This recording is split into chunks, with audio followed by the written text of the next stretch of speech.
Welcome to Proyecto Podcast, the official podcast of the Land Builders Association and a companion to Proyecto magazine. My name is Gus Cabrera. I'm the president of the LBA, and you know that you're doing something right with Proyecto Podcast when you have someone like our guest today, Meg Daly, the Meg Daly, who is the founder and really the driving force behind Friends of the Underline. So I'm very excited to have you here.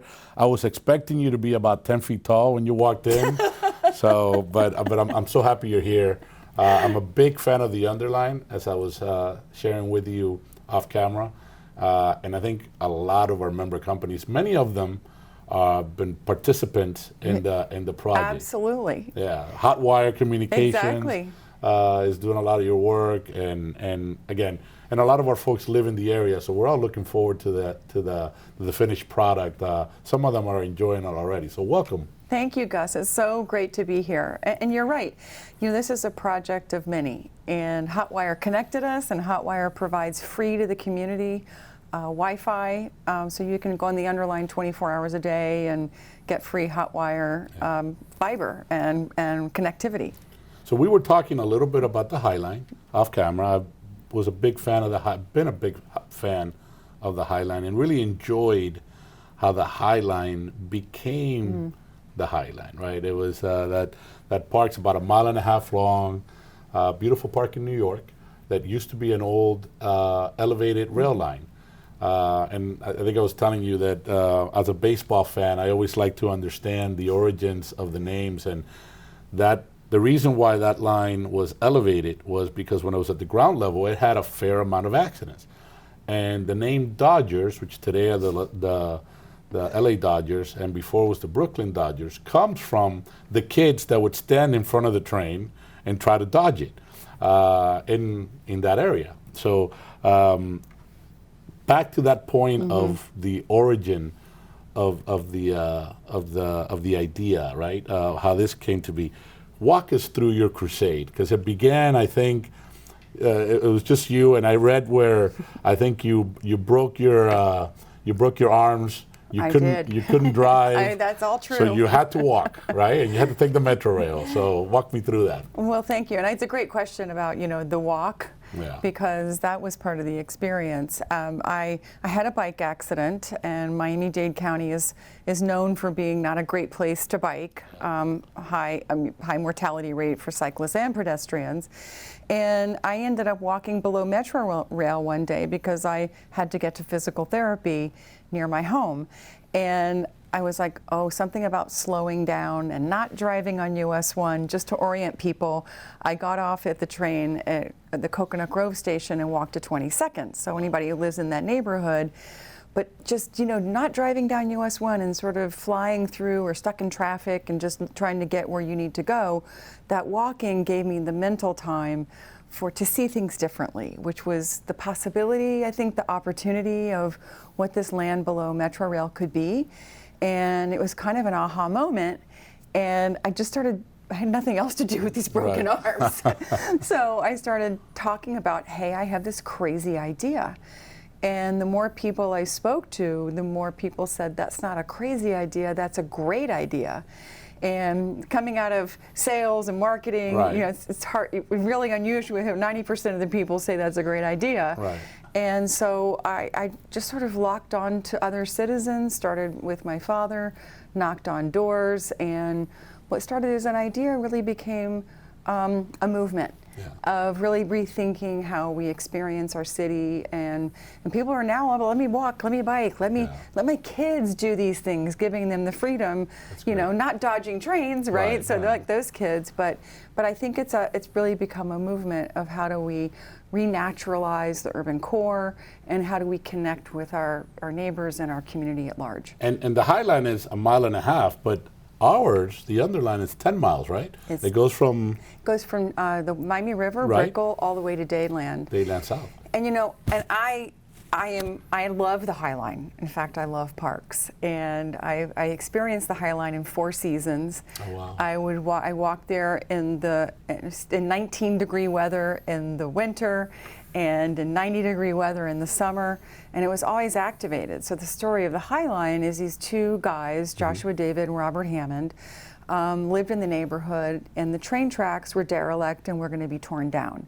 So people were actually sneaking up to those train tracks to see what was growing there, and it was full of wildflowers. Yeah. And so these citizen activists saved the tracks from demolition, and then they're like, but what are we going to do with it?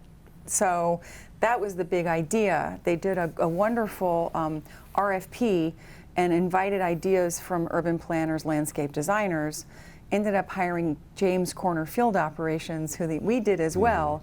And that was where the idea came from the community of how to rethink this derelict train track and return it to the community as a park. Yeah. And so the idea for the Underline was 10 miles long, 100 feet wide on average, 120 acres of park space, trail, and really these connections to these many communities so diverse that, traverse along the corridor. And I anticipate that, and I think we're seeing it already, that what kind of happened with the Highland, where you saw development kind of coalesce with the park, the lineal park, I think the same thing is happening with the Underline. Now you're seeing these projects coming online. I know the Guggenheim near the High Line. I would love to see, I can't wait, maybe 10 years down the line when the park is completed and you see some of that activation that you talk about and some of those amenities. Be able to walk to a museum, walk to coffee shops and just kind of have a full experience throughout the park, right? Well, you bring up a great point. One of the first things that the Highline team did, and they had a Friends of as well, was put together an economic impact study done by HR&E. So we copied them. We did the same thing. Okay. And the return was at least $3 billion of redevelopment along the 10 miles. And much of it is oriented to transit-oriented development. Right. The Grove Central is a redevelopment of that station, the link at Douglas, and now also South Miami. And Dadeland's sort of been doing it organically anyway. So we're seeing a real spark in interest in redevelopment alongside this corridor, which is the rapid transit zone, the RTZ, which a lot of your members know about. Great legislation. Yeah. And really ahead of its time, right? Because even if you look at the Live Local Act that tried to do something similar, I credit Commissioner, now Chairman Gilbert and Commissioner Regalado that really kind of worked together to deliver a pretty forward-looking legislative package. It really is, and it's like having density near transit, and so and then connecting communities with the live, work, play lifestyle, and you think that it can happen on its own, but you do need that legislation in place to incentivize the development. So we looked at what the economic impact is, and that was a great story in itself. But really where the political power came from was pedestrian and bicycle safety. Yeah. And so at the county level, at the city level, and the Underline, from my friend who likes to call this a lasagna, a funding lasagna, we have federal, county, state, and municipal funding for a project that's on a county right-of-way. Yeah, and building real, Eileen Bouclet from the TPO talks about this all the time, as does Commissioner Higgins. It's not transit-oriented development anymore. It's transit-oriented communities. We're building communities that incorporate not only a place to live and a place to work, but a place to relax, a park, and things of that nature. So that's that's a comprehensive view. Well, going back to the High Line, one of the things that I think is exceptional about it is the ideas that came not because of the people, it became because of the project. Like, the private sector thinks of all these great ideas. So now you have the Smithsonian, like you said, so you have the Standard Hotel, which is the air rights over it. Right. And all of that was the private sector saying, there's a green space, and now I have something to develop too. Yeah, yeah. But here they've developed the framework for this to happen. There's still a lot to happen because, we've built a half mile. It's been open for 2 years. We're seeing about 1.5 million visitors annually. I visited the farmers market this morning, the yoga class. And so we have all these activations. That's just in a half mile.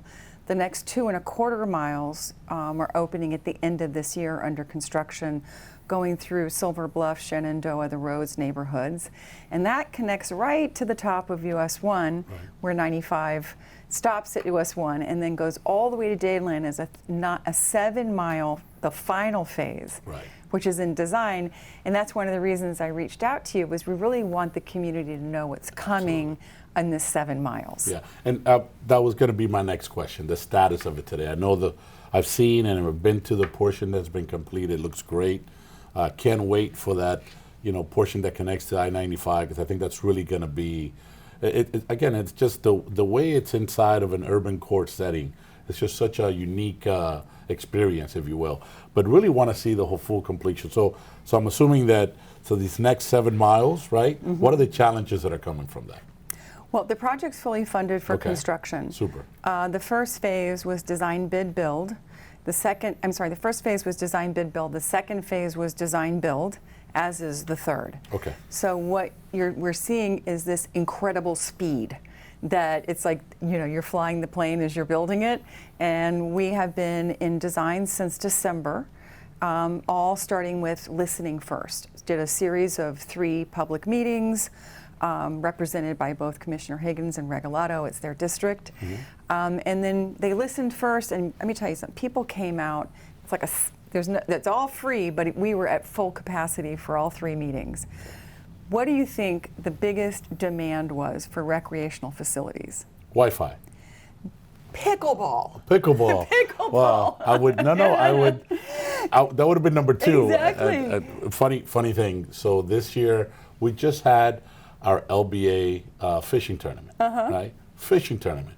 What do you think was one of the things that they requested to have included in the LBA fishing tournament? Pickleball tournament. So we had to do a pickleball tournament inside of fishing tournament, so which is kind of funny. So I believe it. What was amazing is that when we did our master plan 8 years ago, pickleball hadn't even started. That's right. So people came out in very large numbers. So there were cheering sections for skateboarders and people who love pickleball and regulation basketball, mini pitch soccer, bocce, right? That's so amazing. We had everything. So then the second theme was nature, because we are at ground zero for climate change. Right. People know that we have to bring the canopy into the urban core to offset, the heat island effect. That's right. So we listened to that. And so we have, 3 core strategies, which is multimodal transportation, first and last mile connection to these transit stations to go into the communities where people need to go. The second is this renaturalization strategy, nature, resiliency, sustainability. And then the third is community, like everything around that. So what we ended up with was continuing the standards established by the master plan, which is 2 trails separated, one for pedestrians, one for cyclists. The whole project is accessible for people of all abilities.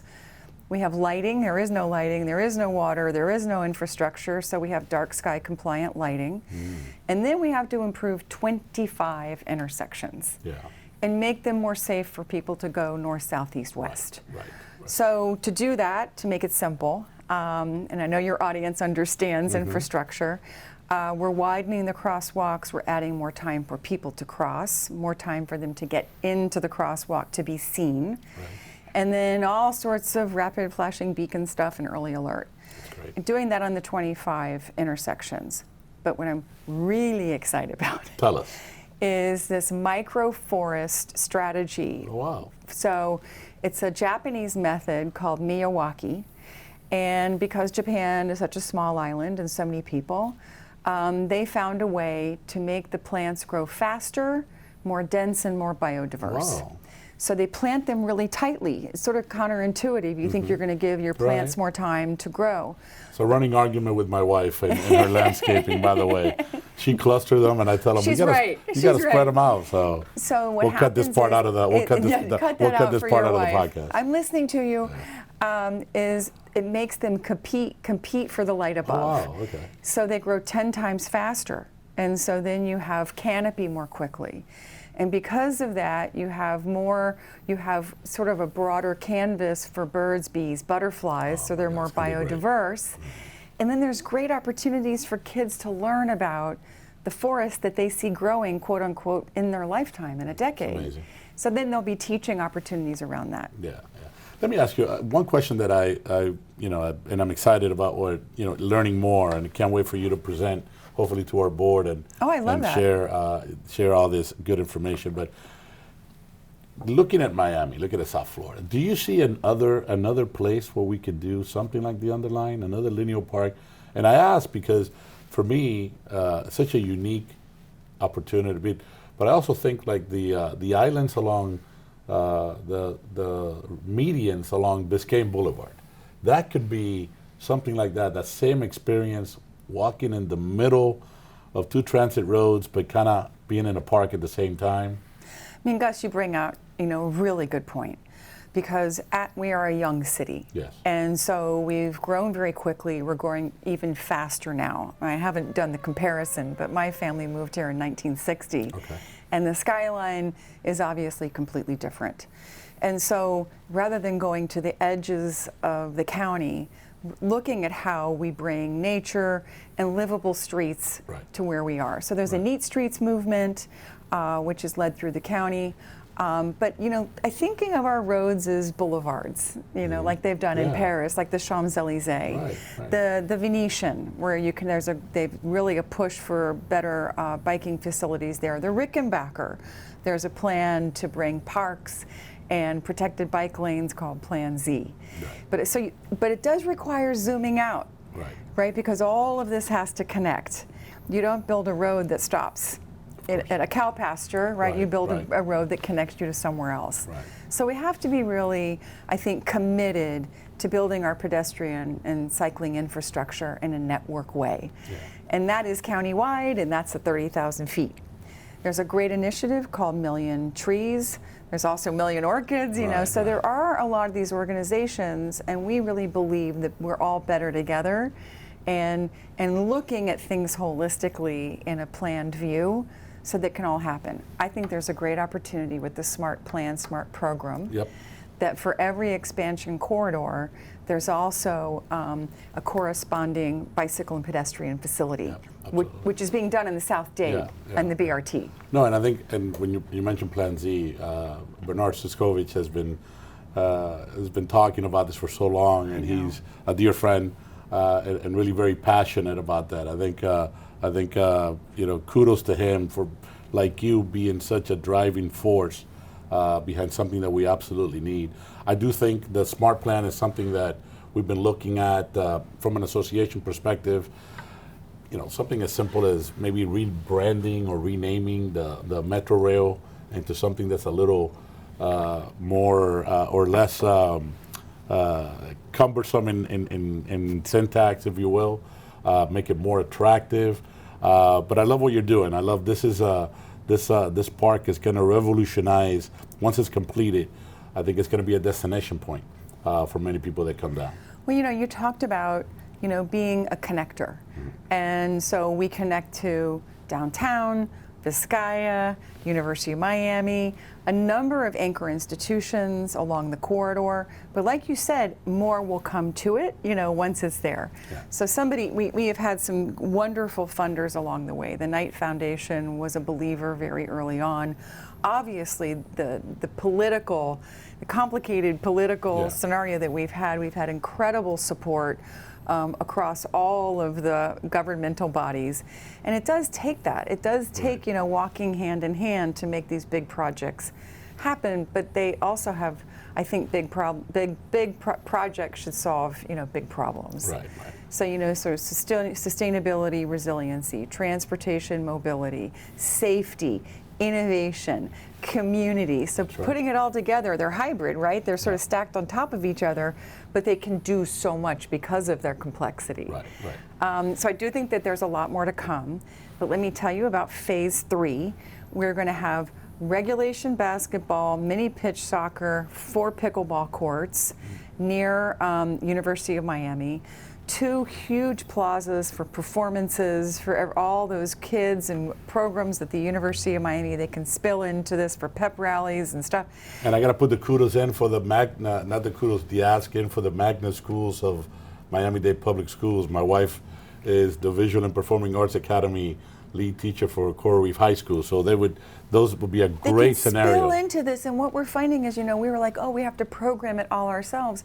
We asked for a grant that we got that we could then provide security maintenance, and so nonprofits can come to us and program and not have to pay to program the space. Like I mentioned, bocce. We're going to have the whole project as a pollinator, so we'll have 7 miles of ways for bees, birds, and butterflies to spawn and grow. And I'm just so excited about what's coming. No, as I am. And before we close, if you could look into this camera and tell them how folks can learn more about the Underline, how they can help, where they need to go, what's coming. You mentioned what's coming, all the good stuff that you can. Well, I just want to say thank you for having me here today. Thank you for coming. And thank you so much for joining us. I just want to give a shout out to Gus. This is a Saturday afternoon, right? So I don't think you know that, so he's incredibly committed. Look for more information on the Underline at theunderline.org. You can also find information about us on the Miami-Dade County website. We love volunteers. We have many ways for you to get involved. We do have one more round of public meetings, but look for our groundbreaking on Phase 3 on September 12th and the opening of Phase 2 by the end of this year. Look for more to come, and we'd love to have you help. Thank you, Meg. Thank you, and thank you for joining us.